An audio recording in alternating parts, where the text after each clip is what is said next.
Hello friends, मैं RB आपका स्वागत करता हूं आपका अपना यूट्यूब चैनल लच फॉर सक्सेस में। दोस्तों, आज हम रीजनिंग के 10 महत्वपूर्ण क्वेश्चन लेकर आए हैं जो कि आपके किसी भी एग्ज़ाम के लिए महत्वपूर्ण साबित हो सकता है। दोस्तों, ऐसे क्वेश्चन आपके किसी न किसी परीक्षा में बार बार रिपीट जरूर करते हैं। तो आइए हम बिना देर के हुए चलते हैं अपने पहले क्वेश्चन की तरफ। जो हमारा पहला क्वेश्चन है वो है, यदि 9 गुणे 3 प्लस 8 बराबर 24 और 10 गुणे 2 प्लस 7 बराबर 35 हो तो आपका 12 गुणे 4 प्लस 3 बराबर क्या होगा। यानी कि दोस्तों, आपका ये जो समीकरण दिया गया है, ये कैसे आपका यहाँ पे 24 आया, कैसे यहाँ पे 35 आया और यहाँ पे क्या आएगा, ये आपको बताना है। तो आपको दोस्तों, अगर देखा जाए, हम अगर यहाँ पे अगर 9 के स्थान पे अगर हम यहाँ पे डिवाइड कर दें और प्लस के स्थान पे यहाँ पे गुणा कर दे, तो अगर आप यहाँ पे अगर इसको आप डिवाइड करेंगे तो 3 तरीके 9 हो जाएगा, यानी कि 3 बार में ये जाएगा।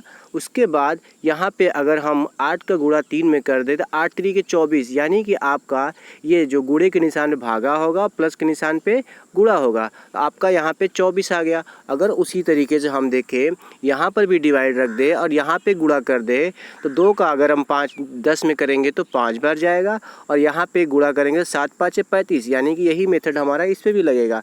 और यहाँ पे अगर हम यहाँ पे भागा करें तो आपको हो जाएगा 4 तियाँ 12, यानी कि 3 बार गया। उसके बाद यहाँ गुणा हो जाएगा, फिर यहाँ पे हो जाएगा 3 तरीके 9, यानी कि आपका जो आंसर होगा वो हमारा ए होगा।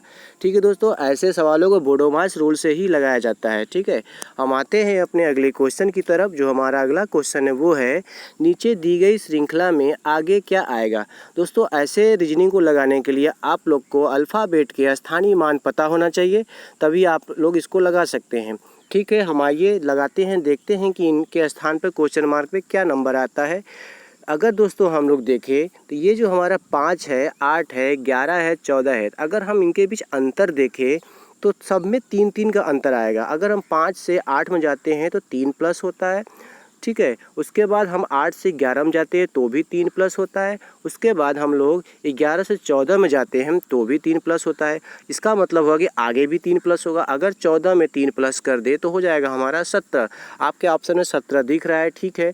लेकिन दोस्तों, हम ऐसे ही टिक नहीं करेंगे, हम उसको भी खोजेंगे जो अल्फ़ाबेट आएगा। अगर दोस्तों हम देखें तो आपका ये जो W है वो किस स्थान पे आता है, आपका ये होता है 23 नंबर पे आता है। ठीक है, उसके बाद जो U है ये आपका 21 नंबर पे आता है। उसके बाद जो S है ये आपका 19 नंबर पे आता है और Q आपका 17 नंबर पे आता है। अगर दोस्तों हम अल्फ़ाबेट के बीच अगर हम अंतर देखें तो 23 से 2 माइनस किया तो 21 हो गया। उसके बाद 21 से 2 माइनस किया तो 19 हो गया और 19 से 2 माइनस किया 17 हो गया और 17 में अगर 2 माइनस करेंगे हम लोग तो 15 आएगा। यानी कि दोस्तों, आपका जो ऑप्शन है वो आपका ओ होगा, क्योंकि ओ हमारा अल्फ़ाबेट के नंबर पे 15 नंबर पे आता है और इसीलिए यहाँ पे ओ हो जाएगा और 17 हो जाएगा। यानी कि ओ और 17 आपका जो ऑप्शन नंबर बी है वो आपका राइट है। ठीक है, हम आते हैं अपने अगले क्वेश्चन की तरफ। जो हमारा अगला क्वेश्चन है वो है, निम्नलिखित दी गई आकृति में प्रश्नवाचक चिन्ह के स्थान पर कौन सी उपयुक्त संख्या होगी। यानी कि दोस्तों, आपको बताना है ये जो हमारा 17 है ये कैसे आया, ये हमारा 13 है ये कैसे आया और यहाँ पे क्या आएगा, ये आपको बताना है।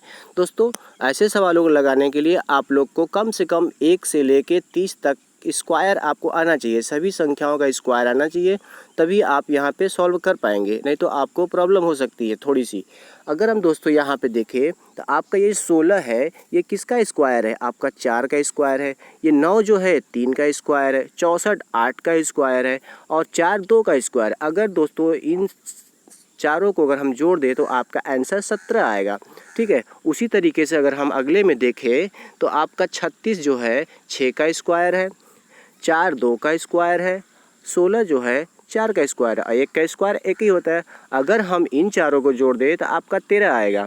ठीक है, क्योंकि आप देख सकते हैं 6 1 7 7 4 11 11 2 13। ठीक है दोस्तों, अगर हम वही पैटर्न हम इस वाले में अगर लागू करें तो आप क्या हो जाएगा, 5 का स्क्वायर 25 होगा, यानी कि यहाँ पे 5 होगा।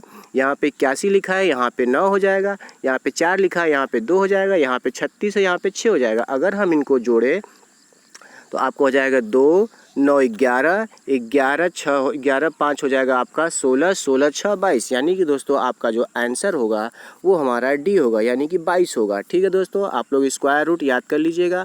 ठीक है, हम आते हैं अपने अगले क्वेश्चन की तरफ। जो हमारा अगला क्वेश्चन है वो है, निम्नलिखित दी गई आकृति में प्रश्नवाचक चिन्ह के स्थान पर कौन सी उपयुक्त चित्र होगी। यानी कि दोस्तों आपको बताना है, ये जो आपका चित्र है और ये चित्र है, ये दोनों अपने आपस में कहीं न कहीं मेल खाते हैं, क्योंकि इनमें आपका वो सिर्फ दुगना कर दिया गया। इसमें एक इमेज है, इसमें 2 इमेज है। उसी तरीके से अगर यहाँ पे देखें हमारा तो एक इमेज है, तो आपको इन चारों में से ढूंढना है कि इनमें से कौन सा इमेज मेल खाता है। अगर हम देखें तो आपका एकदम सही जो है आपका डी मेल खा रहा है, यानी कि डी वाला ही हमारा सही होगा। ठीक है दोस्तों, हम आते हैं अपने अगले क्वेश्चन की तरफ। जो हमारा अगला क्वेश्चन है वो है, निम्नलिखित श्रृंखला में प्रश्नवाचक स्थान पर कौन सी संख्या होगी। यानी कि दोस्तों आपको बताना है, ये जो हमारा सीरीज दिया गया है इनके बीच ये क्वेश्चन मार्क पे कौन सा नंबर आएगा। तो मैंने बताया दोस्तों कि आपको सबसे पहले इन संख्याओं के बीच अंतर ढूंढना होता है। अगर हम देखें तो 15 से 21 के बीच में 6 प्लस हो रहा है। ठीक है, उसके बाद 21 से 30 के बीच में अगर हम देखें तो 9 प्लस हो रहा है। इसका मतलब आपका 6 गया फिर 9 गया, तो इसका मतलब होगा कि अगला संख्या जो होगा वो हमारा 12 होगा। अगर हम 30 में अगर हम 12 प्लस कर दे तो आपका 42 हो जाएगा, जो कि ऑप्शन आपका डी में दिया गया है, यानी कि ये आपका सही है। अगर हम उसके बाद 42 में अगर हम अगला संख्या 15 जोड़ देंगे तो आपका क्या आ जाएगा, 57 आ जाएगा। यानी कि यही सीक्वेंस चलेगा और यही सीरीज होगी और आपका जो आंसर होगा वो हमारा डी होगा, यानी कि इस क्वेश्चन मार्क पे आपका 42 आएगा। ठीक है दोस्तों, हम आते हैं अपने अगले क्वेश्चन की तरफ। जो हमारा अगला क्वेश्चन है वो है, यदि दर्पण MN रेखा पर है तो निम्न चित्र की दर्पण छवि क्या होगी। यानी कि दोस्तों आपको बताना है, ये जो हमारा ताल लिखा हुआ है, ताल के नीचे एक आईना रखा हुआ है। ठीक है, आईना समझ लीजिए या उसे पानी समझ लीजिए। तो अगर हम ताल की अगर प्रतिबिंब दिखेंगे तो आईना में कैसे दिखाई देगी। देखिए दोस्तों, आईना में हमारा सारा प्रतिबिंब जस्ट उल्टा दिखाई देता है। अगर हम देखें तो आपका ये जो टी है वो आपका लेफ्ट साइड में है और डी में देखें तो ये राइट साइड में है, यानी ये तो गया। उसके बाद अगर देखें ये ताल और ये ताल सी वाला, ये दोनों सेम टू सेम हो गया, यानी ये भी गया। उसके बाद अगर हम देखें तो इसमें टी हमारा लेफ़्ट साइड में, यहाँ पे टी राइट साइड में है बट वो उल्टा है, लेकिन फिर भी वो नहीं होगा क्योंकि हमारा एल इधर है और एल इधर दिया हुआ, यानी ये भी गया। अगर हम देखें ए वाला तो ए वाला आपका एकदम सही दिख रहा है, यानी कि हमारा ऑप्शन जो होगा वो हमारा ए होगा। ठीक है दोस्तों, हम आते हैं अपने अगले क्वेश्चन की तरफ। जो हमारा अगला क्वेश्चन है वो है, एक तस्वीर की ओर इशारा करते हुए अनिल का कहना है कि वह मेरी बहन के पिता की एकमात्र बेटी की बेटा है। वह किस ओर इशारा कर रहा है, किसकी ओर इशारा कर रहा है। यानी आपको बताना है, जो अनिल है वो बोल रहा है कि तस्वीर को देख के कि वह मेरी बहन के पिता की, यानी उसकी बहन की पिता, यानी कि अनिल का पिता हो जाएगा, एकमात्र बेटी की बेटा है, यानी कि उसके पिता की बेटी, उसकी बहन ही होगी, उसका बेटा। यानी कि अगर अनिल के बहन का बेटा होगा तो अनिल क्या लगेगा, आपका भांजा लगेगा। ऑप्शन नंबर बी में आपका भतीजा या भांजा दिया गया, यानी यही आंसर सही होगा। बाकी आप लोग खुद देख लीजिएगा। ठीक है, हम आते हैं अपने अगले क्वेश्चन की तरफ। जो हमारा अगला क्वेश्चन है वो है, जे, के, एन और ओ एक पंक्ति में खड़े हैं। यदि हम उन्हें सबसे ऊंचे से लेकर सबसे छोटे के क्रम में खड़ा करते हैं तो पहले स्थान पर कौन सा होगा। यानी कि दोस्तों ये 4 दोस्त हैं, इनमें सबसे छोटा और सबसे बड़ा को खोजना है। तो ऐसे सवालों को लगाने के लिए दोस्तों हम लोग कैसे लिखेंगे, आपका जो कथन दिया गया है वो क्या दिया गया है, जे के से ऊंचा है, यानी जो आपका जे है वो के से ऊंचा है, तो आपको जे को ऊपर कर लेना है और के को नीचे रख देना है। ठीक है, उसके बाद बोल रहा है एन इनमें सबसे छोटा है, तो एन सबसे छोटा है तो आपको उसको लास्ट में रख लेना है। उसके बाद बोलता है के ओ से ऊंचा है, यानी कि जो हमारा के है ये वाला हिस्सा ये ओ से ऊंचा है तो ओ के नीचे कर दीजिए, ये ऊपर हो जाएगा। ठीक है, उसके बाद जो आपका कथन दिया गया है, अगर हम कथन को देखें तो क्या बोलता है कि कथन 1 और 2 पर्याप्त है। क्या कथन 1 और 2 पर्याप्त है? नहीं। अगर हम देखें तो जे के से ऊंचा तो था ही, यानी कि हम फिर से बना लेते हैं, आपका जे ऊपर हो जाएगा, के नीचे हो जाएगा उसके बाद ओ यहाँ हो जाएगा, एन यहाँ हो जाएगा। अगर यहाँ पे लिखा है जे के से ऊंचा है, क्या सिर्फ कथन 1 और 2 में क्या लिखा है, एन इनमें सबसे छोटा है। बात तो सही है, ये भी सही है, ये भी सही है, लेकिन क्या हो और भी हो सकता है, एन इनमें सबसे छोटा है, ये भी सही है। अगर हम कथन नंबर 2 में देखें, कथन 1 और 3 पर्याप्त है, यानी कि 1 तो सही है, 3 भी सही है, लेकिन यहाँ पे दिख रहा है कि 1 भी सही है, 3 भी सही है, यानी कि हमारा अगला क्वेश्चन में देखें, कथन 1 और 2 और 3 सभी पर्याप्त हैं, यानी कि आपका ये भी सही है, ये भी सही है और ये भी सही है, यानी कि इस प्रश्न का जो आंसर होगा वो तीनों पर्याप्त हैं, यानी कि आपका तीनों आंसर सही हैं, सब एक दूसरे से छोटे बड़े हैं। हम आते हैं अपने अगले क्वेश्चन की तरफ। जो हमारा अगला क्वेश्चन है वो है, निम्नलिखित आकृति में कितने वर्ग है। यानी दोस्तों आपको बताना है ये जो हमारा स्क्वायर दिया गया है इनमें कितने वर्ग है। दोस्तों आइए देखते हैं हम लोग कितने वर्ग है। आपका 8 इसमें ऐसे बन जाएगा, 1 2 3 4 5 6 7 8, यानी कि आपका ये 8 हो गया। उसके बाद अगर हम देखें तो आपका एक स्क्वायर ये बनेगा, फिर एक स्क्वायर ये बनेगा, 8 2 10, एक स्क्वायर ये बनेगा, यानी कि आपका 11 ऐसे बन गया। उसके बाद अगर देखिए तो आपका ये जो छोटा छोटा स्क्वायर है इसमें 3 3 बनेंगे, यानी कि इन तीनों में 3 3 बनेंगे, तो आपका हो जाएगा 9। आपके पास जो ऑप्शन होगा आपका 11 और 9 20, आपका जो आंसर होगा वो हमारा बी होगा, यानी कि बी। तो टोटल जो स्क्वायर बनेंगे हमारे वो 20 बनेंगे। ठीक है, हम आते हैं अपने अगले क्वेश्चन की तरफ। जो आपका हमारा अगला क्वेश्चन है वो है, जय गब्बर का पीछा करते हुए 8 किमी पश्चिम की ओर चला, उसके बाद दाईं ओर मुड़ गया और 3 किमी चला। वह फिर दाईं ओर मुड़कर 12 किमी चला। वह उस स्थान से कितनी दूरी पे है जहाँ से उसने गब्बर का पीछा किया था। यानी कि दोस्तों गब्बर जो है कि कोई कांड करके भागा और जय ने उसका पीछा किया, और कैसे कैसे पीछा किया वो आपके डायरेक्शन में दिया गया है।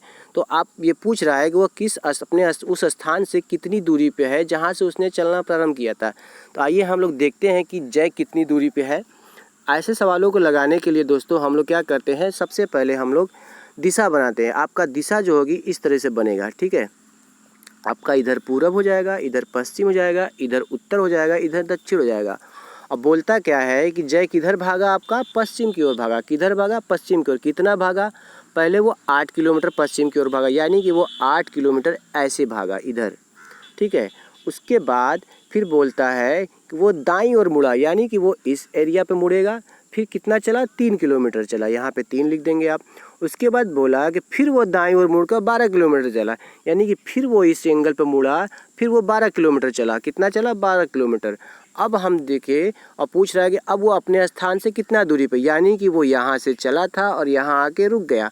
अब तो पूछता है कि इस एंगल पे वो कितनी दूरी पे। अगर यहाँ पे 3 है तो इस एंगल से अगर हम यहाँ पे देखें तो आपका ये आपका 8 किलोमीटर हो जाएगा, इधर आपका 4 किलोमीटर बचेगा। तो दोस्तों अगर ऐसे जब बचे तो आपको इनके जो संख्या शेष बचती है उनके स्क्वायर का हम लोग गुणा करते हैं, फिर उसका हम लोग रूट निकाल लेते हैं। तो अगर हम यहाँ देखें तो हमारा 4 है, 4 का स्क्वायर अगर हम लोग करेंगे तो 16 आ जाएगा। क्या आएगा, 16 आएगा। ठीक है, उसके बाद 3 का स्क्वायर करेंगे तो हम लोग का 9 हो जाएगा। अगर हम इन दोनों को जोड़ देंगे तो आपका 25 आ जाएगा। अब 25 का जो रूट होता है वो हमारा 5 किलोमीटर होता है। ठीक है, आपका जो आंसर दिया गया है वो आपका डी दिया गया है, यानी कि इस प्रश्न का जो आंसर होगा वो हमारा डी होगा। ठीक है दोस्तों, वो एक तिरछी लाइन को जब हम लोग कर्ण विकर्ण निकालते हैं तो उसकी दूरी हम लोग स्क्वायर रूट से ही निकालते हैं। ठीक है, अगर आप लोग को हमारा क्वेश्चन अच्छा लगे तो लाइक करें, शेयर करें, सब्सक्राइब करना ना भूलें। धन्यवाद।